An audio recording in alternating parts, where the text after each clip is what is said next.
श्री सच्चिदानंद सद्गुरु साईनाथ महाराज की जय। अध्याय 2। ग्रंथ लेखन का ध्येय, कार्यारंभ में असमर्था और साहस। गर्मा गर्म बहस, अर्थपूर्ण उपाधि, हेमांत पंत, गुरु की आवश्यकता। गत अध्याय में ग्रंथकार ने अपने मौलिक ग्रंथ श्री साई सचित मराठी भाषा में उन कारणों पर प्रकाश डाला था जिनके द्वारा उन्हें ग्रंथ रचना के कार्य को आरंभ करने की प्रेरणा मिली।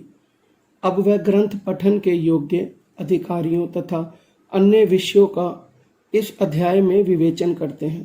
ग्रंथ लेखन का हेतु, किस प्रकार विसूचिका हैजा के रोग के प्रकोप को आटा पिसवा कर तथा उसको ग्राम के बाहर फेंकवा कर रोका तथा उसका उन्मूलन किया। बाबा की इस लीला का प्रथम अध्याय में वर्णन किया जा चुका है। मैंने और भी लीलाएं सुनी जिनसे मेरे हृदय को अति आनंद हुआ और यही आनंद का स्रोत काव्य रूप में प्रकट हुआ। मैंने यह भी सोचा कि इन महान आश्चर्यजनक लीलाओं का वर्णन बाबा के भक्तों के लिए मनोरंजक एवं शिक्षाप्रद सिद्ध होगा तथा उनके पाप समूल नष्ट हो जाएंगे। इसलिए मैंने बाबा की पवित्र जीवन गाथा और उनके मधुर उपदेशों का लेखन प्रारंभ कर दिया। श्री साईं की जीवनी ना तो उलझनपूर्ण है और ना संकीर्ण है, वरन सत्य और आध्यात्मिक मार्ग का वास्तविक दिग्दर्शन कराती है। कार्य आरंभ करने में असमर्थ और साहस। श्री हेमांत पंत को यह विचार आया कि मैं इस कार्य के लिए उपयुक्त पात्र नहीं हूँ। मैं तो अपने परम मित्र की जीवनी से भी भली भांति परिचित नहीं हूँ और ना ही अपनी प्रकृति से। तब फिर मुझ सरीखा मूढ़मती भला एक महान संत पुरुष की जीवनी लिखने का दुस्साहस कैसे कर सकता है। अवतारों की प्रवृत्ति के वर्णन में वेद भी अपनी असमर्था प्रकट करते हैं। किसी संत का चरित्र समझने के लिए स्वयं को पहले संत होना नितांत आवश्यक है। फिर मैं तो उनका गुणगान करने के सर्वथा योग्य ही हूँ। संत की जीवनी लिखने में एक महान साहस की आवश्यकता है और कहीं ऐसा न हो कि चार लोगों के समक्ष हास्य का पात्र बनना पड़े। इसलिए श्री साईं बाबा की कृपा प्राप्त करने के लिए मैं ईश्वर से प्रार्थना करने लगा। महाराष्ट्र के संत श्रेष्ठ श्री ज्ञानेश्वर महाराज का कथन है कि संत चरित्र के रचयिता से परमात्मा अति प्रसन्न होता है। तुलसीदास जी ने भी कहा है कि साधु चरित्र शुभ सरिस कपासु निरस विशद गुणमय फल जासु। जो सही दुख पर छिद्र दुरावा वंदनीय जेहि जग जस पावा। भक्तों को भी संतों की सेवा करने की इच्छा बनी रहती है। संतों की कार्य पूर्ण करा लेने की प्रणाली भी विचित्र ही है। यथार्थ प्रेरणा तो संत ही किया करते हैं, भक्त तो निमित्त मात्र या कहिए कि कार्य पूर्ति के लिए एक यंत्र मात्र है। उदाहरणार्थ 1700 में कवि महीपति को संत चरित्र लेखन की प्रेरणा हुई। ईश्वर ने संतों में अंत प्रेरणा पैदा की और कार्य पूर्ण हो गया। इसी प्रकार सन 1800 में श्री दासगणु की सेवा स्वीकार हुई। महीपति ने 4 काव्य रचे, भक्त विजय, संत विजय, भक्ता लीलामृत और संत लीलामृत, और दासगणु ने केवल 2, भक्त लीलामृत और संत कृथामृत, जिसमें आधुनिक संतों के चरित्रों का वर्णन है।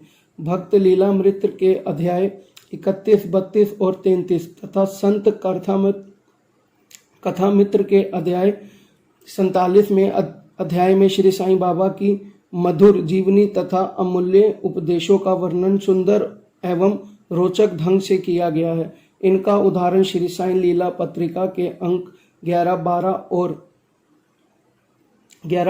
और 17 में दिया गया है। पाठकों से इनके पठन का अनुरोध है। इसी प्रकार श्री साईं बाबा की अद्भुत लीलाओं का वर्णन एक बहुत सुंदर छोटी सी पुस्तिका श्री साईनाथ भजन माला में किया गया है। इसकी रचना बांद्रा की श्रीमती सावित्रीबाई रघुनाथ तेंदुलकर ने की थी। श्री दासगणु महाराज ने भी श्री साईं बाबा पर कई मधुर कविताओं की रचना की है और भक्त अमीदास भवानी मेहता ने भी बाबा की कुछ कथाओं को गुजराती में प्रकाशित किया है। साईं प्रभा नामक पत्रिका में भी कुछ लीलाएं शिरडी के दक्षिणी भिक्षा संस्थान द्वारा प्रकाशित की गई हैं। अब प्रश्न यह उठता है कि जब श्री साईं नाथ महाराज के जीवन पर प्रकाश डालने वाले इतने साहित्य उपलब्ध हैं, फिर और एक ग्रंथ साईं सचित्र रचने की आवश्यकता ही कहाँ पैदा होती है। इसका उत्तर केवल यही है कि श्री साईं बाबा की जीवनी सागर के सदृश अगाध, विस्तृत और अथाह है। यदि उसमें गहरे गोते लगाए जाएं तो ज्ञान एवं भक्ति रूपी अमूल्य रत्नों की सहज ही प्राप्ति हो सकती है, जिनसे मुमुक्षुओं को बहुत लाभ होगा। श्री साईं बाबा की जीवनी उनके दृष्टांत एवं उपदेश महान आश्चर्य से परिपूर्ण है। दुख और दुर्भाग्यग्रस्त मानवों को इनसे शांति और सुख प्राप्त होगा तथा लोक व प्रलोक में श्रेयस की प्राप्ति होगी। यदि श्री साईं बाबा के उपदेशों का, जो कि वैदिक शिक्षा के समान ही मनोरंजक और शिक्षाप्रद है, ध्यानपूर्वक श्रवण एवं मानन किया जाए तो भक्तों को अपने मनोवांछित फल की प्राप्ति हो जाएगी। अर्थात ब्रह्मा से अभिनंता अष्टांग योग की सिद्धि और समाधि आनंद आदि की प्राप्ति सरलता से हो जाएगी। यह सोचकर ही मैंने चरित्र की कथाओं को संकलित करना प्रारंभ कर दिया। साथ ही यह विचार भी आया कि मेरे लिए सबसे उत्तम साधना भी केवल यही है। जो भोले भाले प्राणी श्री साईं बाबा के दर्शनों से अपने नेत्र सफल करने के सौभाग्य से वंचित रहे हैं, उन्हें यह चरित्र अति आनंददायक प्रतीत होगा। अतः मैंने भी अपना अहंकार उनके श्री चरणों में न्यौछावर कर दिया। मैंने सोचा कि अब मेरा पथ अति सुगम हो गया है और बाबा मुझे इहलोक और परलोक में सुखी बना देंगे। मैं स्वयं बाबा की आज्ञा प्राप्त करने का साहस नहीं कर सकता था, अतः मैंने श्री माधवराव उपनाम श्यामा से, जो कि बाबा के अंतरंग भक्तों में से थे, इस हेतु प्रार्थना की। उन्होंने इस कार्य के निमित्त श्री साईं बाबा से विनम्र शब्दों में इस प्रकार प्रार्थना की, ये अन्ना साहब आपकी जीवनी लिखने के लिए अति उत्सुक हैं, परंतु आप कृपया ऐसे ना कहना कि मैं तो एक फकीर हूँ तथा मेरी जीवनी लिखने की आवश्यकता ही क्या है। आपकी केवल कृपा और अनुमति से ही ये लिख सकेंगे, अथवा आपके श्री चरणों का पुण्य प्रताप ही इस कार्य को सफल बना देगा। आपकी अनुमति तथा आशीर्वाद के अभाव में कोई भी कार्य यशस्वी नहीं हो सकता।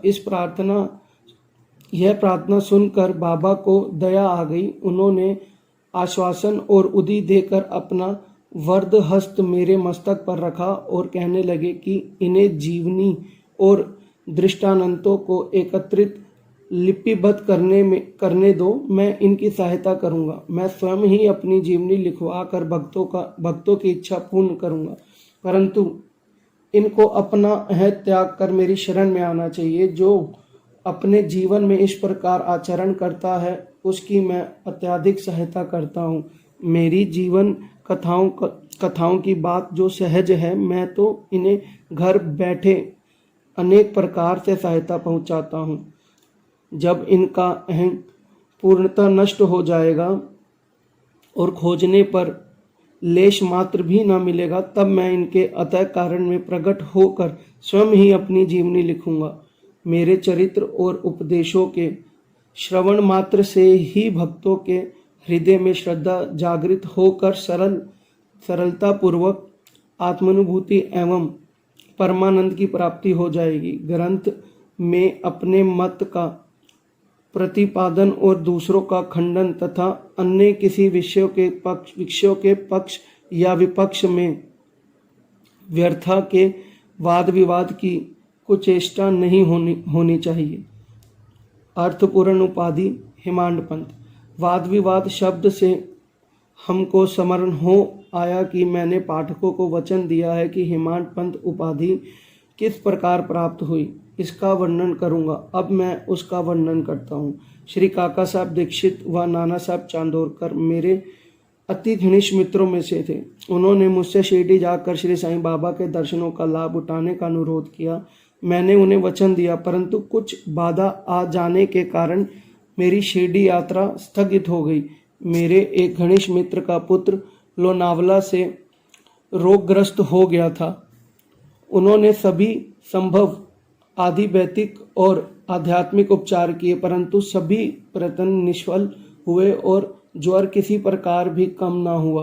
अंत में उन्होंने अपने गुरुदेव को उसके सिरहाने बिठलाया, परंतु परिणाम पूर्वता ही हुआ। यह घटना देखकर मुझे विचार आया कि जब गुरु एक बालक के प्राणों की भी रक्षा करने में असमर्थ है, तब उनकी उपयोगिता ही क्या है, और जब उनमें कोई असमर्थ ही नहीं, तब फिर शिरडी जाने से क्या प्रयोजन। ऐसा सोचकर मैंने यात्रा स्थगित कर दी, परंतु जो होना है वह तो होकर ही रहेगा, और वह इस प्रकार हुआ। प्रांताधिकारी नाना साहब चांदोरकर बसई के दौरे पर जा रहे थे। वे वाणा से दादर पहुंचे तथा बसई जाने वाली गाड़ी की प्रतीक्षा कर रहे थे।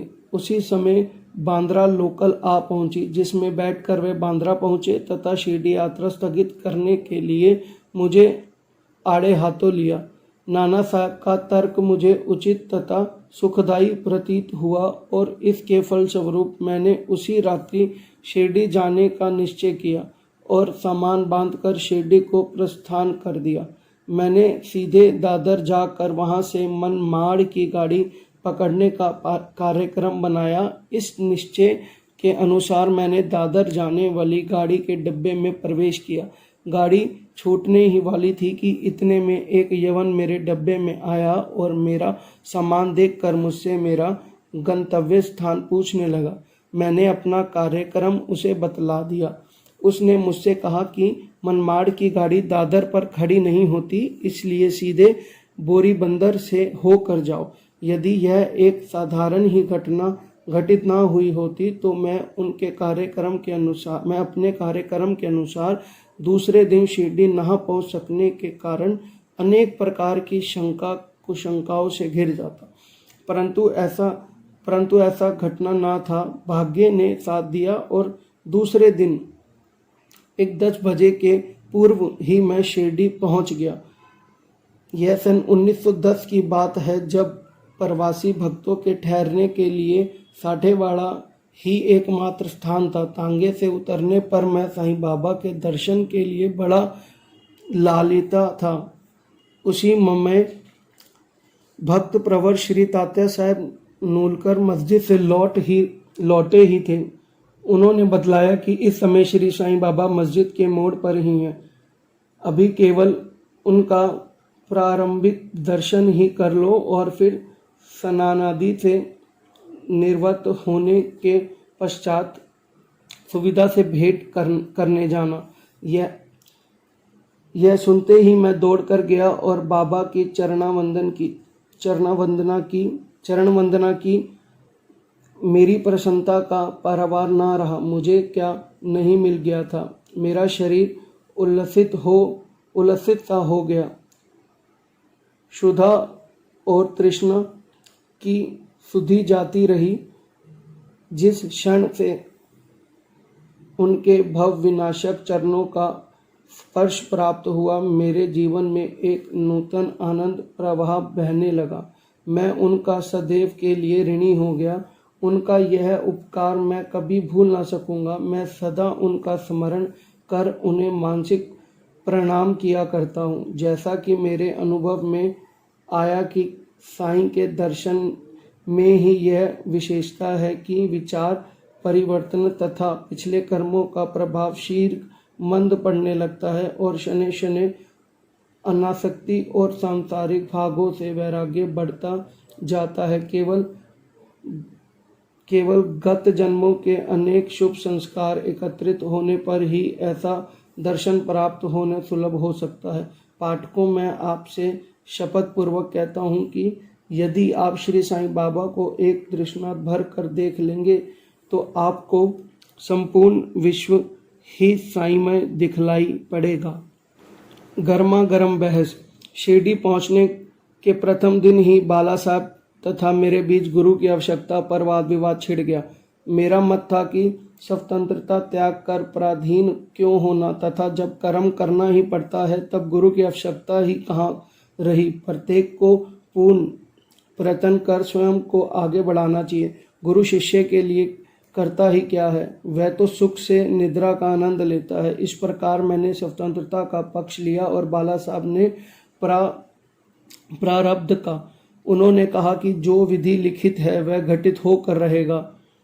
इसमें उच्च कोटि के महापुरुष भी असफल हो गए हैं। कहावत है, मेरे मन कछु और है, विधाता के कछु और। फिर परामर्शयुक्त शब्दों में बोले, भाई साहब यह निरी विद्वता छोड़ दो, यह अहंकार तुम्हारी कुछ भी सहायता ना कर सकेगा। इस प्रकार दोनों पक्षों के खंडन मंडन में लगभग 1 घंटा व्यतीत हो गया और सदैव की भांति कोई निष्कर्ष ना निकल सका। इसलिए तंग और विवश होकर विवाद स्थगित करना पड़ा। इसका परिणाम यह हुआ कि मेरी मानसिक शांति भंग हो गई और मुझे अनुभव हुआ कि जब तक घोर दैहिक बुद्धि और अहंकार ना हो तब तक विवाद संभव नहीं। वस्तुतः यह अहंकार ही विवाद की जड़ है। जब अन्य लोगों के साथ मैं मस्जिद गया तब बाबा ने काका साहब को संबोधित कर प्रश्न किया कि साठेवाड़े में क्या चल रहा था, किस विषय में विवाद था। फिर मेरी ओर दृष्टिपात कर बोले कि इन हेमांत पंत ने क्या कहा। ये शब्द सुनकर मुझे अधिक अचंभा हुआ। साठेवाड़ा और मस्जिद में पर्याप्त अंतर है। सर्वज्ञ यह अंतर्यामी हुए बिना बाबा को विवाद का ज्ञान कैसे हो सकता है। मैं सोचने लगा कि बाबा हेमांत पंत के नाम से मुझे क्यों संबोधित करते हैं। यह शब्द तो हेमाद्रि पंत का अपभ्रंश है। हेमाद्रि पंत देवगिरी के यादव राजवंशी महाराज महादेव और रामदेव की विख्यात मंत्री थे। वे उच्च कोटि के विद्वान, उत्तम प्रकृति और चतुर्वर्ग चिंतामणि जिसमें आध्यात्मिक विषयों का विवेचन हो और राज प्रशस्ति जैसे उत्तम काव्यों के रचयिता थे। उन्होंने ही हिसाब किताब रखने की नवीन प्रणाली का आविष्कार किया था और बही खाते की पद्धति को जन्म दिया था और कहा मैं इसके विपरीत एक अज्ञानी मूर्ख और मंदमती हूँ। अतः मेरी समझ में यह न आ सका कि मुझे इस विशेष उपाधि से विभूषित करने का क्या तात्पर्य है। गहन विचार करने पर मैं इस निष्कर्ष पर पहुंचा कि कहीं मेरे अहंकार को चूर्ण करने के लिए ही तो बाबा ने इस अस्त्र का प्रयोग नहीं किया है ताकि मैं भविष्य में सदैव के लिए निरीभिमानी एवं विनम्र हो जाऊं, अथवा कहीं यह मेरे वाक् चातुर्य के उपलक्ष्य में मेरी प्रशंसा तो नहीं है। भविष्य पर दृष्टिपात करने से प्रतीत होता है कि बाबा के द्वारा हेमांत पंत की उपाधि से विभूषित करना कितना अर्थपूर्ण और भविष्य गोचर था। सर्व विवादित है कि कालांतर में दाभोलकर ने श्री साईं बाबा संस्थान का प्रबंध कितने सुचारू एवं विद्वतापूर्ण ढंग से किया था। हिसाब किताब आदि कितने उत्तम प्रकार से रखे तथा साथ ही साथ महाकाव्य साईं सचित्र की रचना भी की। इस ग्रंथ में महत्वपूर्ण और आध्यात्मिक विषयों जैसे ज्ञान, भक्ति, वैराग्य, शरणगति व आत्मनिवेदन आदि का समावेश है। गुरु की आवश्यकता। इस विषय में बाबा ने क्या उद्गार प्रकट किए, इस पर हेमांत पंत द्वारा लिखित कोई लेख या स्मृति पत्र प्राप्त नहीं है, परंतु काका साहब दीक्षित ने इस विषय पर उनके लेख प्रकाशित किए हैं। बाबा से भेंट करने के दूसरे दिन हेमांत पंत और काका साहब ने मस्जिद में जाकर घर लौटने की अनुमति मांगी। बाबा ने स्वीकृति दे दी। किसी ने प्रश्न किया, बाबा कहाँ जाएं? उत्तर मिला, ऊपर जाओ। प्रश्न, मार्ग कैसे है? बाबा, अनेक पंथ है, यहाँ से भी एक मार्ग है, परंतु यह मार्ग दुर्गम है तथा सिंह और भेड़िए भी मिलते हैं। काका साहब, यदि पथ प्रदर्शक भी साथ हो तो? बाबा, तब कोई कष्ट न होगा। पथ प्रदर्शक तुम्हारी सिंह भेड़ियों और खंदकों से रक्षा कर तुम्हें सीधे निर्दिष्ट स्थान पर पहुंचा देगा, परंतु उसके अभाव में जंगल में मार्ग भूलने या गड्ढे में गिर जाने की संभावना है। दाभोलकर भी उपयुक्त प्रसंग के अवसर पर वहां उपस्थित थे। उन्होंने सोचा कि जो कुछ बाबा कह रहे हैं वह गुरु की आवश्यकता क्यों है। उस प्रश्न का उत्तर है साईं लीला भाग 1 संख्या 5 व पृष्ठ 47 के अनुसार उन्होंने सदा के लिए मन में यह गांठ बांध ली कि अब कभी इस विषय पर वाद विवाद नहीं करेंगे कि स्वतंत्र या परतंत्र व्यक्ति आध्यात्मिक विषयों के लिए कैसे सिद्ध होगा। प्रत्युक्त इसके विपरीत यथार्थ में परमार्थ लाभ केवल गुरु के उपदेश पालन में ही निहित है। इन उपदेशों का वर्णन मूल काव्य ग्रंथ के इसी अध्याय में किया गया है, जिसमें लिखा है कि राम और कृष्ण महान अवतारी होते हुए भी आत्मानुभूति के लिए राम को अपने गुरु वशिष्ठ और कृष्ण को अपने गुरु संदीपनी की शरण में जाना पड़ा था। इस मार्ग में उन्नति प्राप्त करने के लिए केवल श्रद्धा और धैर्य ये ही दो गुण सहायक हैं। श्री सद्गुरु साईनाथ प्रणामस्तु। शुभम भवतु। श्री सच्चिदानंद सद्गुरु साईनाथ महाराज की जय।